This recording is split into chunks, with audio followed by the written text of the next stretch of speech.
Ada kalanya disebut telur masin. Ada pulanya yang panggilnya telur asin.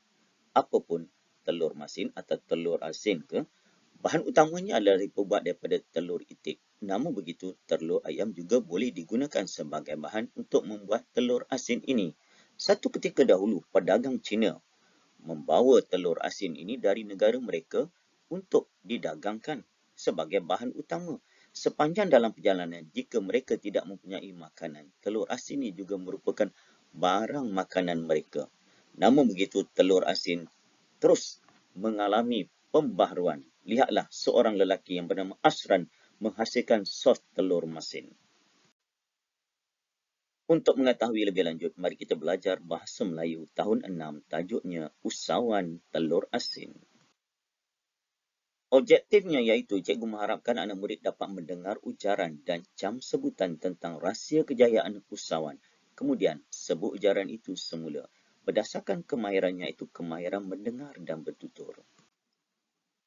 Untuk itu, mari kita sama-sama baca buku teks Bahasa Melayu tahun 6, Unit 23, Usahawan Berjaya. Tajuk kecilnya iaitu Usahawan Telur Asin. Izzah dan ayahnya ke rumah saudara mereka, Pak Cik Roslan. Pak Cik Roslan pengusaha telur asin yang berjaya. Mari kita lihat situasi yang pertama. Wah, banyaknya itik ternakan Pak Cik. Apakah yang Pak Cik buat dengan itik-itik ni? Apa jawab Pak Cik? Pak Cik ternak itik ini untuk mendapatkan telurnya. Pak Cik proses telur ini menjadi telur asin. Kongsilah pengalaman Pak Cik dengan saya. Boleh, Izzah. Sebelum mula menternak itik, Pak Cik menghadiri kursus. Pak Cik belajar tentang pemilihan baka dan pemakanan itik untuk mendapatkan telur yang bermutu. Selain itu, Pak Cik belajar cara membuat telur asin yang berkualiti.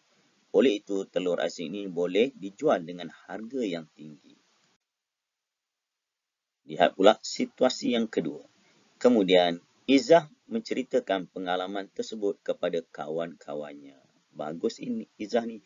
Dia dapat ilmu, dia berkongsi dengan kawannya. Tengok. Kawan-kawan, lihat foto saya dengan usahawan telur asin yang berjaya. Wah, menariknya. Kongsilah rahsia kejayaan usahawan ini dengan kami. Kawan-kawan nak tahu apa yang Izzah akan ceritakan kepada kawan-kawannya. Cuba kamu fikirkan.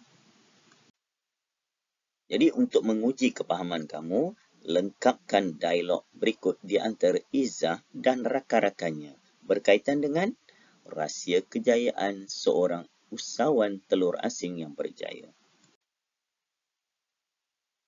Dialog dimulakan oleh Kumari.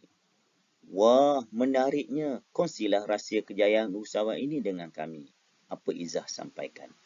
Rahsianya, rahsia nak tahu, rahsianya, sebelum mula menternak itik, Pak Cik menghadiri kursus. Pak Cik belajar tentang pemilihan baka dan pemakanan itik untuk mendapatkan telur yang bermutu. Selain itu, Pak Cik belajar cara membuat telur asin yang berkualiti. Oleh itu, telur asin ini boleh dijual dengan harga yang tinggi. Itu rahsianya. Nak menjadi seorang hebat, pergi kursus dulu, pergi belajar dulu. Bukan belajar di sekolah saja. Belajar ni tak pernah habis. Tuntutlah ilmu hingga ke liang lahat. Tuntutlah ilmu sampai ke negara China. Jadi kita kena sentiasa belajar, baru kita jadi orang yang hebat. Begitu juga kamu.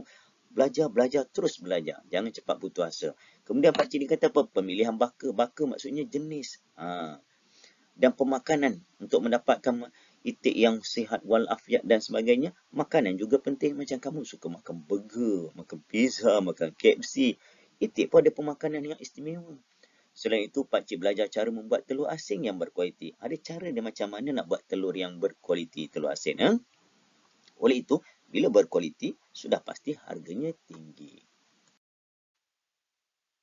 Sebagai kesimpulannya, berkaitan apa yang kita belajari pada hari ini, iaitu berkaitan dengan usahawan telur asin. Telur asinnya kalau generasi lama, khususnya umur 60, 70, kalau dapat telur asin ni, mereka suka. Tapi bagi kanak-kanak, mereka apa telur asin ni? Masin dan sebagainya. Cuba belajar makan makanan tradisi nenek moyang kita satu ketika dulu. Ada keistimewaannya. Ada kelebihannya. Itu saja pengurusan cikgu. Kita jumpa lagi dalam tajuk yang seterusnya. Assalamualaikum. Bye-bye semua.